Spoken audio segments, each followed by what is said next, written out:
So today, my family and I, we went to Safford and we went to the church, the river, with my sister Sara. And we get there and we walk into like this little restaurant area, like has tables and chairs, and there's like a little tiny kitchen in the back, and there's cookies on the table, and the kids are really happy to get their cookies. And we walk into the main meeting room, and everybody's just singing. There's a band on the stage. Everybody's just praising God and just singing praises to God, so with so much enthusiasm and happiness and joy, and with authenticity. And I was just really impressed by these people, really. I mean, I didn't sing along with them, which is so interesting because I felt this cleanliness like flow inside of me, like this peace, and it really took me aback, and I don't really know what to make of it yet. What the significance of that is, or why that happened to me in that moment. Because like I said, it's not like I was participating, but the only feeling that I can compare that to is when I was 8 years old, when I was baptized. I felt that cleanliness. Obviously back then I felt it really intensely. I mean, it was intense how clean I felt from head to toe. But in that meeting, it was just like kind of flowing through me, and I just felt it, and it was so sweet and peaceful and just surprising that I felt that. And I can only put two and two together and guess that I felt that way because of what Jesus Christ had done for me on the cross, and he had atoned for my sins, and because of him I could be washed clean, right? It was just God saying like God's love for me, right, and washing me clean. But it was just kind of special that I haven't felt that feeling in a long time. Well, they're singing like the very last song that they're singing, like it goes on and on and on and on, and I thought it was so funny because Ezekiel, he's like him and Helaman had finally sat down, and I guess he tells something to Desiree, and she starts laughing. She tells me that he knows why they're called the river now. And I said, why is that? And he said, because they keep going and going, and the river never stops. It keeps flowing, and just like they just keep on singing and they never stop.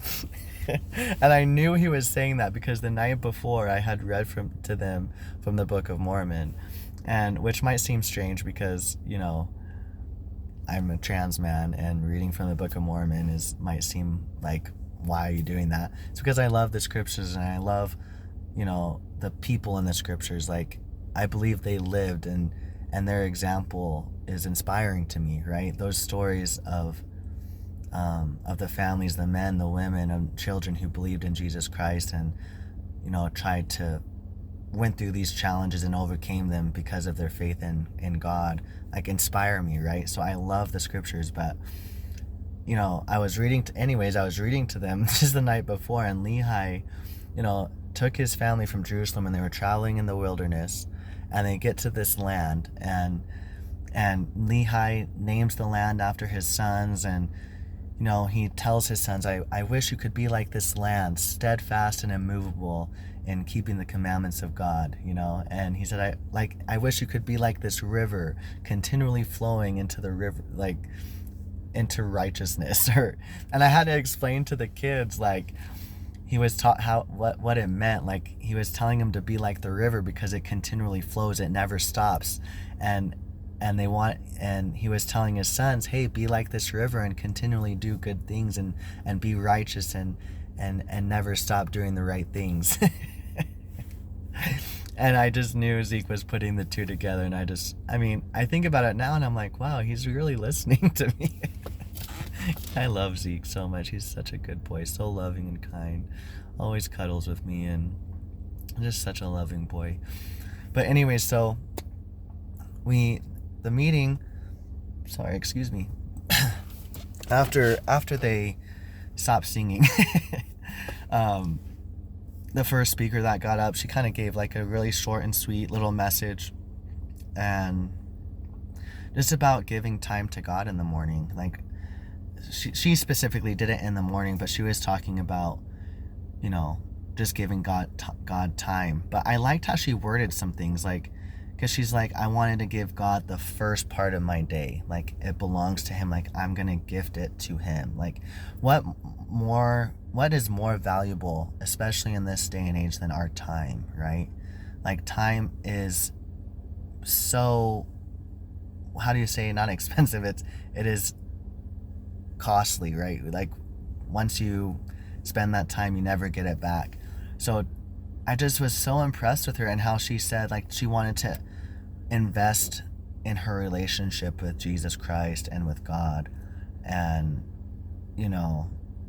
so that when like challenges would come, she had already built that relationship with him, and she would know where he was at, right there with her, now. And I mean, it was crazy, like the numbers she was throwing out there. Like in my mind, she was saying 2 a.m, like that, because this is how busy this woman was. Like she's the vet in Thatcher, like this. I mean, she got up at 3:30 that morning, and here she is at church, giving a talk. Like she looked tired, I mean, I could see, I was like, wow, she just never stops.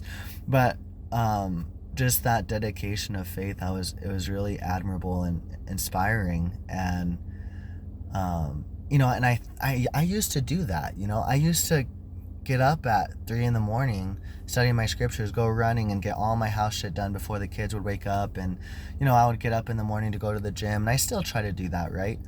But like, I've been wanting to add time for God, and I used to do that first thing in the morning, right? And I kind of wanted to get, and this kind of made me like, oh, I want to get back into that, or kind of, I've already wanted to, but it kind of gave me that push, like, yes, go ahead and do that, Elisha. That's a good choice. You know what I mean? But like, and I just like think like all the things that she has to do, the reason she's able to do it is she believes God is gonna help her. Her faith is so strong, and she's so committed to that belief in God that she's able to do all that. She has the strength to do it because she believes God's going to give her that strength.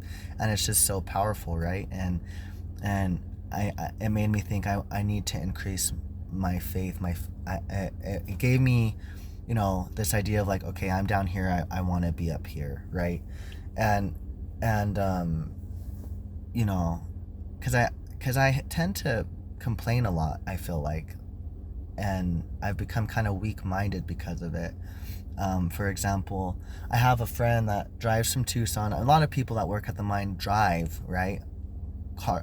Travel to get to work. And I used to do it from Safford.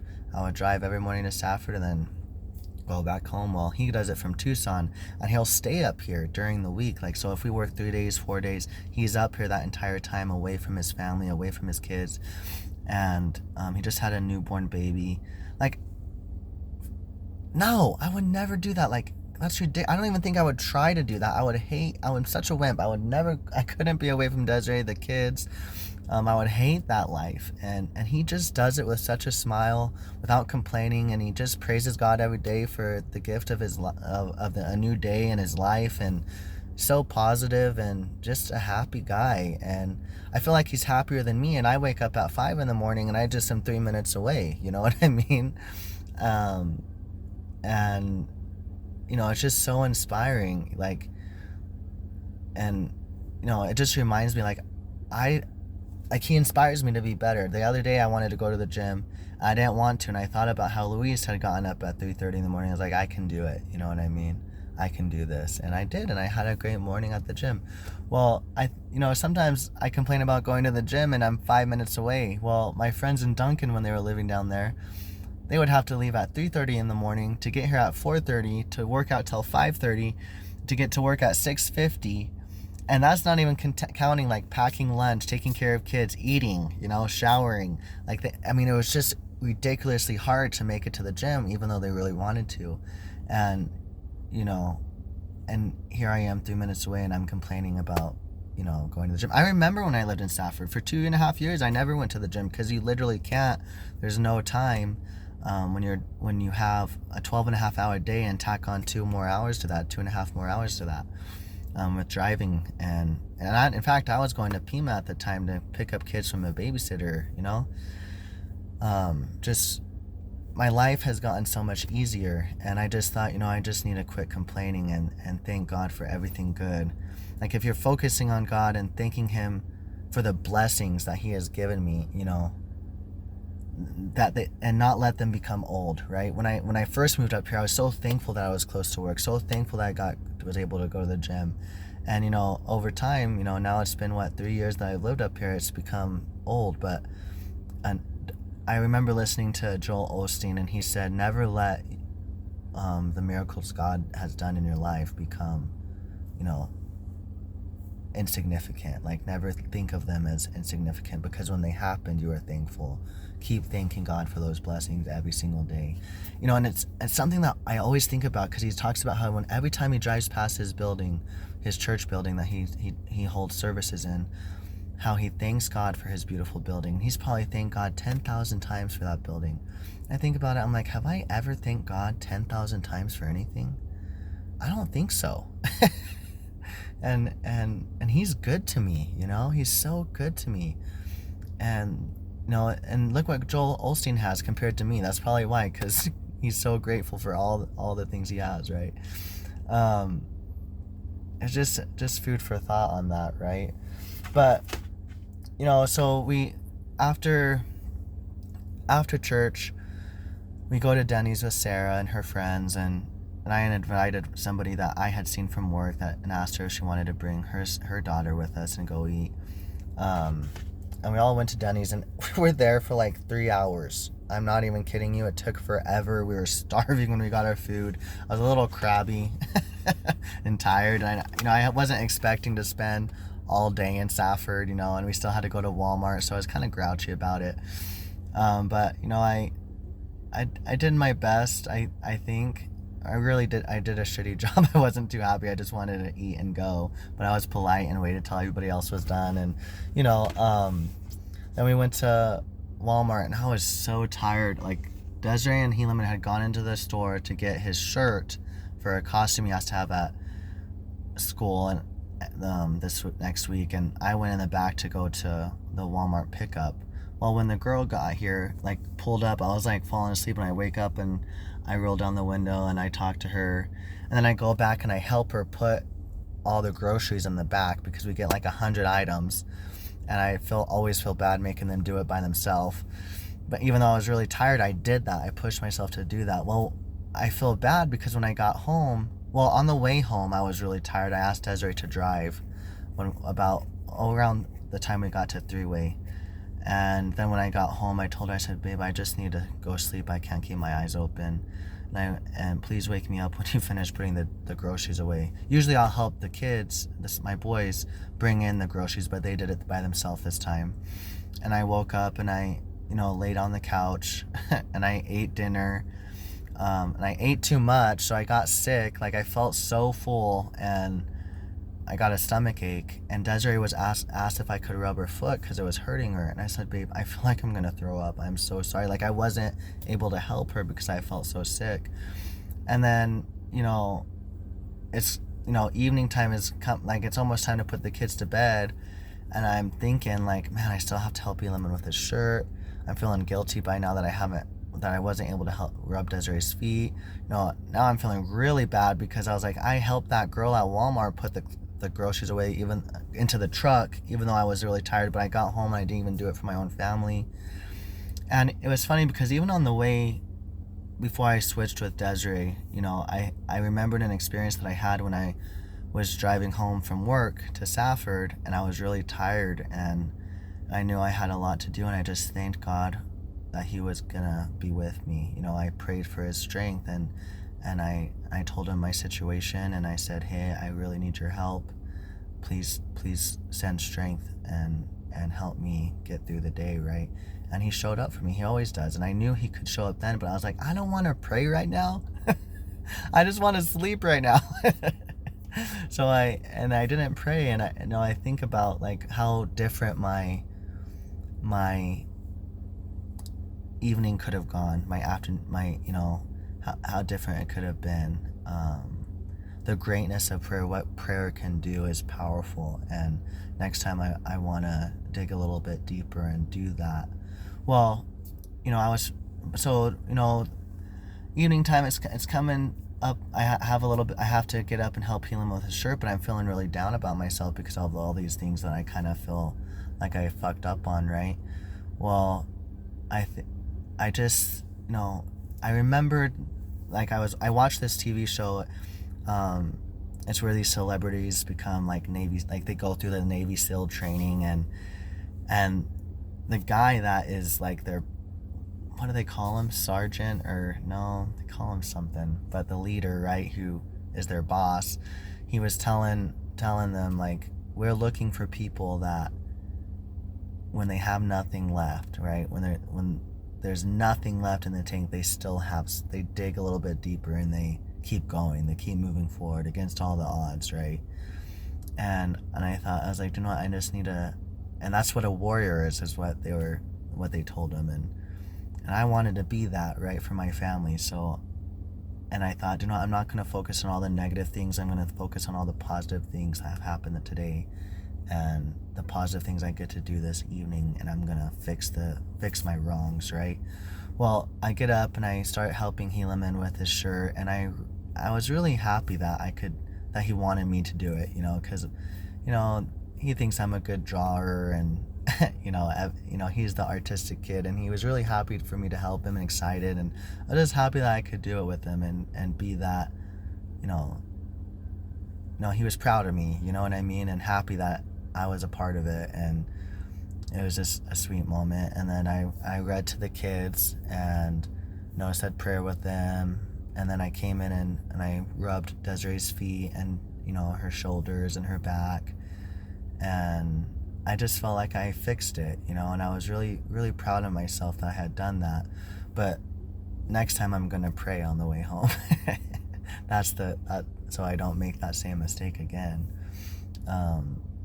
Also, something happened at Denny's, and one of Sarah's friends, there was like 13 of us, so like she was down there, so she had no idea, right, about what was happening on this side of the table. But one of her friends was kind of being a little bit rude and said some rude things to Desiree, and she was kind of saying some rude things to me at first too, but it didn't really bother me. Like, I didn't really take what she was saying seriously. Like, I felt like I didn't really care that she was saying, and like it didn't bug me, right? Well, I could tell the things that she was saying to Desiree was really hurting her and upsetting her, and finally Desiree was like, excuse me, like, to this girl after like the third time of her insulting her, and then she just kind of bit her tongue. But like she was so angry, she was I could tell she was gonna cry, right? And I felt really bad about this, but I didn't really know what I should do.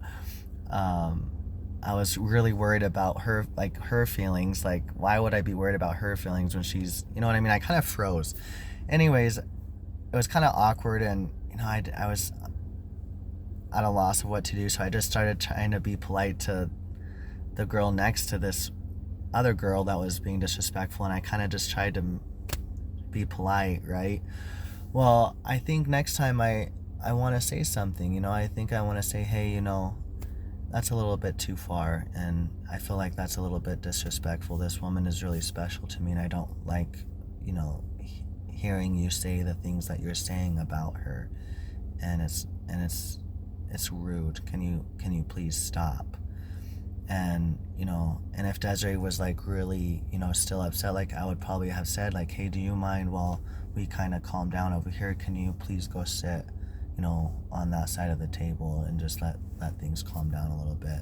I feel like there's a lot of tension and it's a little awkward now, you know what I mean? And it might have been a little bit more enjoyable for Desiree and I on this side of the table, and I don't think it would have, there's nothing wrong with me saying that, it was nice. It would be nice and polite and kind and respectful still, but setting that boundary and saying, hey, like, I'm not gonna be disrespectful to you, but can you please, leave and go to that side, or can you please stop saying those things about my family, and that's my job as the protector, to be able to handle those situations in a good peaceful way, because Desiree, she was so angry, and she bites her tongue, and I'm so proud of her because she would have blown up on her, even though she deserved it. But anyways, that's something I would have changed too. But yeah, that was my day, and I'm gonna end the video now, and thanks for listening.